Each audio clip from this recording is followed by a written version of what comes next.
Amis vidéonautes, bonjour. Aujourd'hui, nous allons parler d'un thème stratégique, qu'on appelle le coup de tour mystérieux. Alors, je ne voudrais pas que ce soit trop mystérieux pour vous, et je vais tout de suite vous faire une petite introduction pour vous expliquer d'où vient cette expression et ce qu'elle veut dire. L'expression vient de Mon système de Nimzowitsch, dans la catégorie, dans le chapitre qui concerne la prophylaxie. Nimzowitsch passe un petit moment pour expliquer quelques coups de tour mystérieux qui ne sont pas tant que ça. Le but de ces coups de tour est de placer la tour sur une position prophylactique, sur une colonne fermée, pour empêcher l'adversaire d'ouvrir cette colonne. Une fois qu'on se place sur cette colonne, soit l'adversaire ouvre cette colonne, et à ce moment-là la tour est bien placée, soit il renonce à ouvrir cette colonne, et à ce moment-là, il se fait étouffer parce que c'est exactement là où il devait trouver son contre-jeu. Et s'il ne peut pas le trouver là, alors il ne le trouvera ailleurs. Je vais essayer de vous éclaircir ça, qui n'est peut-être pas encore tout à fait clair. D'abord par un exemple très simple tiré de ma pratique. Une partie jouée lors d'un match amical cette année entre le club de Reims et le club de Canterbury. Voici la position dans laquelle le trait est au blanc, il s'agit d'un Stonewall classique. Eh bien, les noirs ont décidé d'obtenir du contre-jeu dans cette position par le coup B6 et puis préparer la percée C5. Dans cette position, j'ai joué le coup de tour mystérieux, mais qui n'est peut-être déjà plus trop pour vous, de jouer tour FC1. Maintenant, il peut se passer deux choses.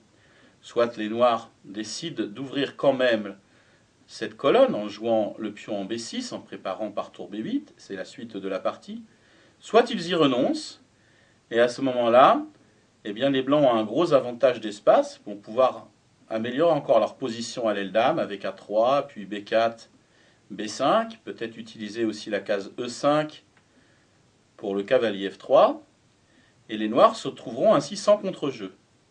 Donc les noirs décident quand même d'ouvrir dans cette partie la colonne C, en jouant tour à B8. Donc deuxième coup de tour pas si mystérieux que ça, tour C2, et sur B6, pion prend B6, tour prend B6, tour FC1. Le coup de tour mystérieux s'est trouvé particulièrement utile. Maintenant les deux tours sont en train de taper sur un pion faible. Les noirs ont perdu la partie assez rapidement, après fou E8, cavalier F3 E5, cavalier prend E5, D4 prend E5, qui permet de libérer la case D4 pour la dame B2 qui ne faisait rien. Le coup cavalier prend E5 est bien aussi, mais celui-là est plus fort encore. Et sur dame A7, dame D4, les blancs ont un gros avantage grâce aux deux faiblesses des cases D4 et C5. Après tour B7, E2, E3, dame prend dame, pion prend. Le pion C6 est très faible. Et les noirs ont fait une dernière gaffe en jouant roi F7. Je vous laisse deviner pourquoi ce coup est une gaffe. Vous aurez peut-être vu le coup F2, F3 qui gagne le cavalier sur cavalier G5, H4. Le coup F3 provoque l'abandon des noirs. Ce cavalier n'a plus de case. Deuxième exemple, beaucoup plus classique, tiré d'une partie de Capablanca, ce qui est quand même un autre niveau, il faut l'admettre. Dans cette position, contre Kupchik, Capablanca a un certain avantage d'espace à l'aile dame. Il peut jouer A6, B5 et commencer à prendre de l'espace dans ce secteur. Et s'il procède ainsi, alors les blancs pourront trouver du contre-jeu avec G2, G4, et sur pion prend G4, tour G3.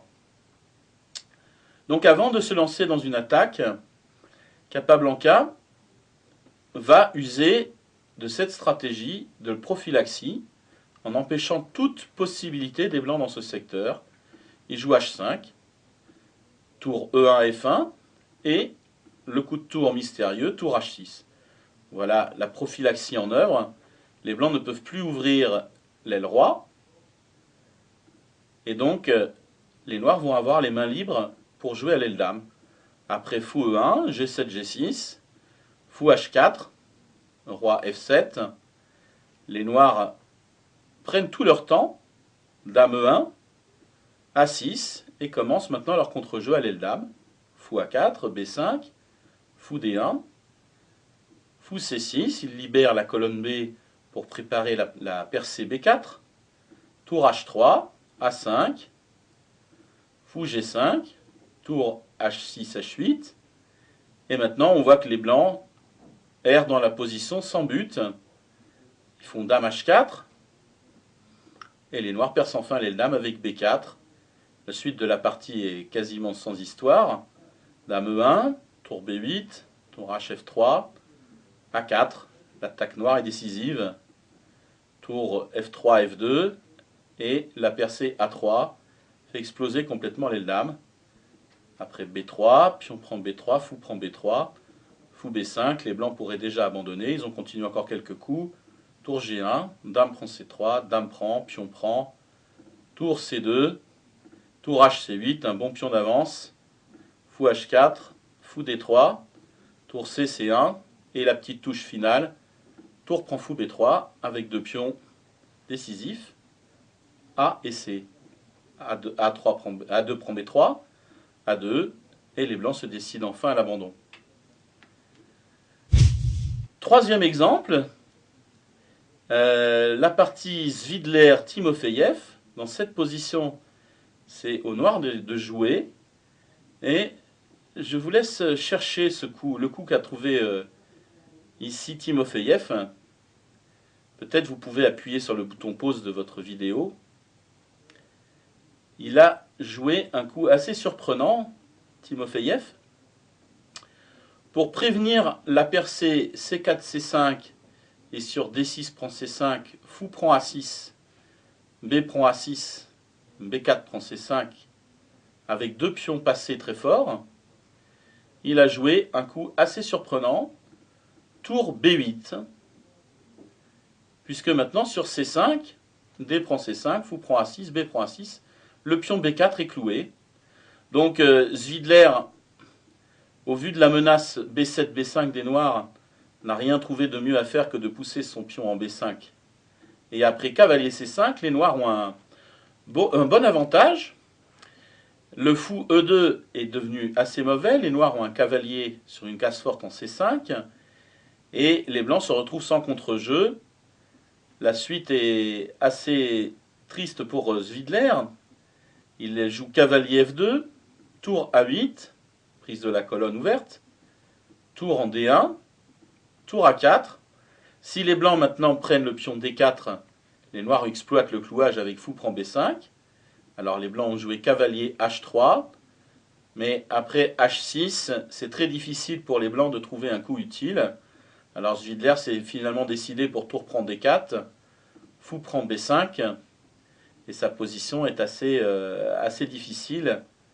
Il a joué G4 à la recherche de contre-jeu, mais Timofeyev a simplement remis son fou en D7, et c'est bientôt fini parce qu'après tour D2, pion prend G4, pion prend G4, les noirs ont fait cavalier B3, tour B2, cavalier D4, et voilà, Zvidler va perdre du matériel. Le fou E2 ne peut pas protéger C4 et G4 en bougeant, donc il choisit de donner le pion G4, il fait fou F1, fou prend G4, cavalier F2, fou F3. On va laisser là la suite de la partie que vous pourrez retrouver sur le fichier joint. La victoire de Timofeyev est survenue quelques coups plus tard. Enfin, je vais vous montrer encore une autre de mes positions jouées en partie rapide il y a une dizaine d'années. Dans la position du diagramme, j'avais les noirs contre le grand maître Andrei Sokolov. Et dans cette position, j'ai envisagé que la seule possibilité pour les blancs d'obtenir un petit peu de contre-jeu était de réaliser tôt ou tard la percée E4-5. Donc j'ai joué le coup de tour mystérieux, tour D8. Les blancs ont joué roi F2, et maintenant la stratégie des noirs consiste à échanger les fous de case noire et à installer les pions sur case noire pour rendre le fou F3 mauvais. Donc après fou C5, G4, le coup G5 s'impose pour fixer les pions sur case blanche. Après F prend G5, F prend G5, Roi G3.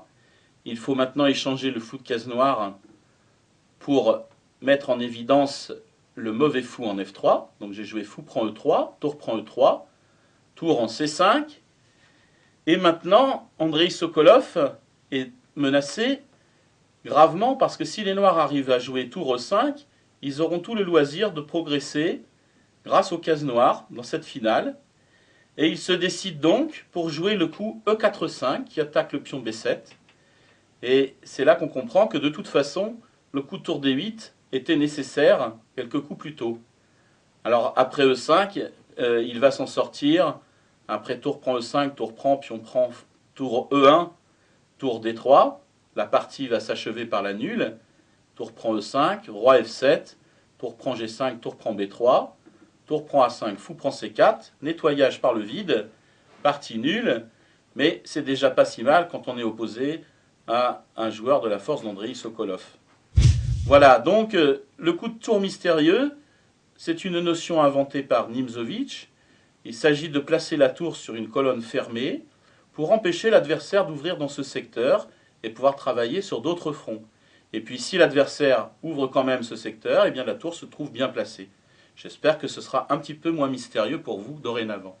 Bonne journée, au revoir.